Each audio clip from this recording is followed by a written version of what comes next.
Salam sejahtera Malaysia, denyut nadi suara rakyat bergema di channel ini. Terima kasih kerana terus bersama-sama di dalam channel ini untuk mendapatkan berita terbaru setiap hari. Bagi anda yang pertama kali berada dalam channel ini, sila pastikan untuk anda menekan butang subscribe, like dan share. Tekan juga tombol notifikasi untuk mendapatkan berita terbaru setiap hari. Denyut nadi suara rakyat bergema di channel ini, berita bermula sebentar lagi. Salam sejahtera Malaysia, denyut nadi suara rakyat bergema di channel ini. Tuan-tuan dan puan-puan yang dihormati sekalian, sampai sekarang masih lagi menjadi satu berita hangat yang tidak akan mudah untuk berkesudahan. Pasti akan panjang cerita ini berkenaan dengan Daim Zainuddin dan Mahathir lah, siapa lagi. Tapi ramai orang sebenarnya sedang menunggu apakah kesudahan kepada Mahathir pula, atau tua yang sudah tua nih, yang sudah tidak lama lagi mencapai 100 tahun umur dia. Tapi pada masa yang sama masih lagi dan insaf, masih lagi mengganggu politik negara Malaysia dalam keadaan yang sudah tidak ada pun apa-apa kuasa pun. Sudahlah kalah dengan memalukan, tak ada jawatan, sudah ditolak sebenarnya, tapi masih lagi cuba untuk relevan. Tapi dah tak relevan lah. Okey, jadi ada yang terbaru ini berkenaan dengan Mahathir. Jadi Mahathir patutlah rasa takut sekarang ini. Dia patut rasa takut, rasa risau, rasa bimbang. Sehingga buat pertama kalinya dalam keadaan sudah tua begini. Belum pernah Mahathir buat tau. Darilah dia jadi PM sampai dia sudah jadi bukan pembangkang, sampailah dia jadi tak ada apa-apa lagi lah fungsi guna, tak ada lagi guna sekarang ini. Sampailah sekarang buat pertama kalinya sampai dia terdesak, sampai ikut pergi hantar memorandum tu yang berhimpun di depan Istana Negara, sampai disiasat oleh pihak polis sebab yang ada kebenaran hanya hantar memorandum. Tapi diorang buat pula perhimpunan, tak tahulah, bolehlah katakan agaknya perhimpunan haram, sebab tiada pun kelulusan daripada pihak berkuasa untuk mereka berhimpun di sana. Jadi sekarang ini SPRM akan panggil Tun Mahathir jika ada bukti terlibat salah guna kuasa. Tun Mahathir, ingat, sepandai-pandai tupai melompat, akhirnya jatuh ke tanah juga. Sepandai-pandai jerung berenang, akhirnya boleh masuk kuali juga. Enak dimakan begitu saja, buat kari. Okey, jadi SPRM akan panggil Tun Mahathir jika ada bukti salah guna kuasa. Suruhanjaya Pencegahan Rasuah Malaysia SPRM tidak menolak kemungkinan bahawa bekas Perdana Menteri, iaitu Tun Dr. Mahathir Mohamad, akan dipanggil sekiranya bukti menunjukkan adanya pembabitkan beliau dalam kegiatan salah guna kuasa. Sumber berkata demikian ketika dihubungi oleh Astro Awani pada Isnin, namun enggan mengulas lanjut perkara itu.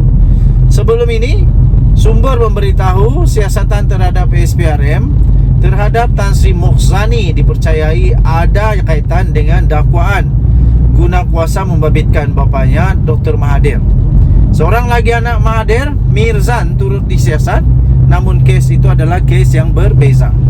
Kalau tak silap, Mirzan hanya supaya dia mengisytiharkan harta. Tapi untuk Mokhzani, Mokhzani ini agak dahsyat sikit lah, sebab mungkin membabitkan bapaknya Dr. Mahathir. Seorang lagi anaknya dalam siasatan sekarang, Mirzan, tapi itu kes yang lain lah. Siasatan SPRM membabitkan Mokhzani dan Mirzan ada kaitan dengan bapa mereka, kata sumber itu. Namun kes Mokhzani dan kes Mirzan masing-masing tiada kaitan antara satu sama lain, katanya ketika dihubungi di sini pada Ahad yang lalu. Okey, so kita tunggu apakah akan terjadi. Kalaulah Mahathir didakwa, lepas itu masuk penjara. Nah, jangan tak payah lama-lama lah. Kalau dia kena penjara 5 tahun dengan umur dia sekarang, nah silap-silap dia berakhir lah di penjara. Kesian juga lah. Pada 18 Januari lalu, SPRM dilaporkan menghendaki Mirzan untuk mengisytiharkan segala aset dan ahli dan tidak ahlinya yang dalam pegangannya, sama ada di dalam atau di luar negara. Okey, so tuan-tuan dan puan-puan yang dihormati sekalian, kita tunggulah apa seterusnya drama. Ini bukan drama buat-buat tau, ini drama betul-betul. Okey. Tadi yang saya bacakan itu, yang saya kongsikan tadi itu daripada Sinar Harian. Kita jumpa lagi, bye-bye. Salam sejahtera Malaysia, denyut nadi suara rakyat bergema di channel ini. Nampaknya satu demi satu berita buruk untuk Daim Zainuddin.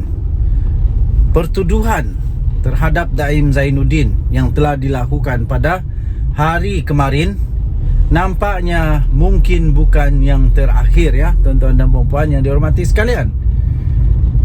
Disahkan bahawa pertuduhan semalam itu mungkin bukan yang terakhir.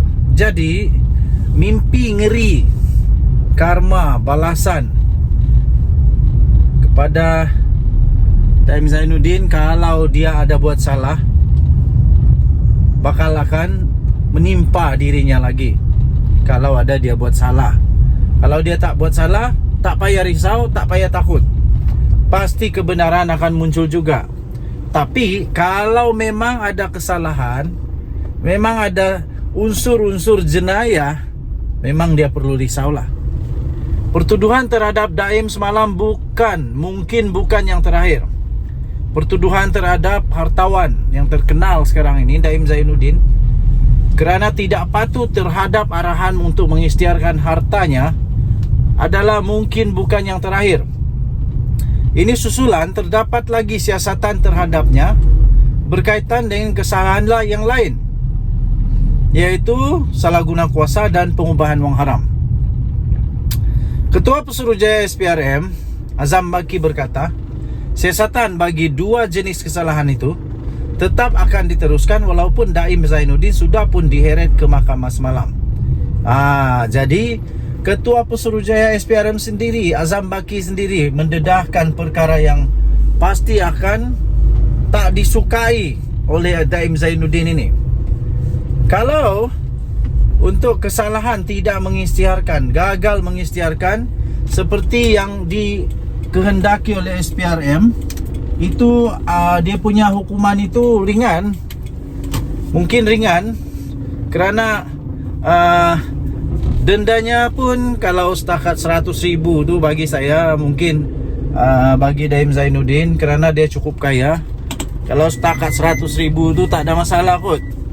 Tapi untuk kesalahan yang lain, kalau dia didapati bersalah untuk pengubahan wang haram dan salah guna kuasa, itu adalah kesalahan yang jauh lebih serius daripada hanya gagal mengisytiharkan harta seperti yang dikehendaki oleh SPRM.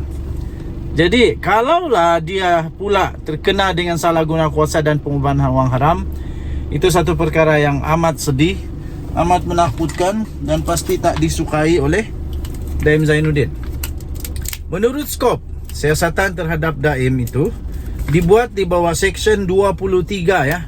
Seksyen 23 Akta SPRM 2009, iaitu salah guna kuasa untuk suapan, dan Seksyen 4/1 Akta Pencegahan Pengubahan wang haram, pencegahan pembiayaan keganasan dan hasil daripada aktiviti haram 2001, iaitu pengubahan wang haram. Katanya selepas pertuduhan semalam, yang dibuat di bawah Seksyen 36/1 Akta SPRM, siasatan kami terhadap Daim akan terus diteruskan untuk kes-kes yang lain katanya. Itu adalah satu pembayang bahawa Daim Zainuddin belum selamat kerana ada kes yang masih disiasat. Seperti yang kita ketahui, Daim Zainuddin kemarin telah telah didakwa di mahkamah. Telah didakwa di mahkamah kerana kesalahan, gagal mengisytiharkan harta. Gagal mengisytiharkan harta beliau seperti yang dikehendaki oleh SPRM.